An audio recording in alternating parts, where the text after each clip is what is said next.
Guys, pastilan. Tinuod man jud itong mga istorya about kay Remulla na naaman jud siya mission din na sa Senado. Oh, tinuod man jud ito.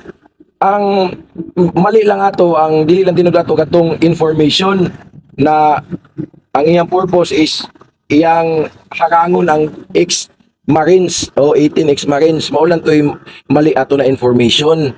Mo to dili tinuod. Pero ang mission, na jud siya mission dito. Si John Vic Remulla mo tong ni adto jud siya dito sa Senado. Ug mao ni ang misyon. Oo. Si Ruben Padilla dito yung mission na dito. Pastilan, mao di ay na di ay. Lain na kay si Ruben Padilla na siya di ay mission ni John Vic. Tapos ang mission na ni John Vic dito di ay is to hug and kisses Ruben Padilla. Oo, mao di na ding ang gihimo din ni Remulla day para makaduol siya ni Ruben na makagakos is nagbuhat siya og kumusyon na pagsugat niya, pagkita niya ni kay Ruben, nagbuhat din siya, nagtinuklanay din sa dayon. Din dito, pag tuklod-tuklod na nila, dito na niya gigrab ang opportunity na masaksis siyang misyon.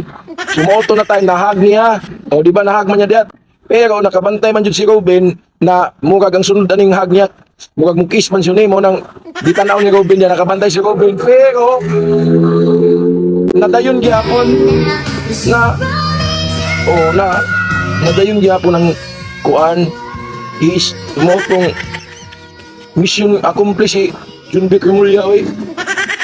Paita. Wala nakasagang si Ruben. Unexpected.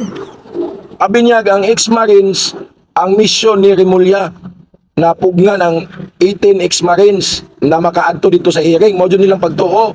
Pero blind ka man di kayo si Ruben na siya man day ang mission din ni John Vic.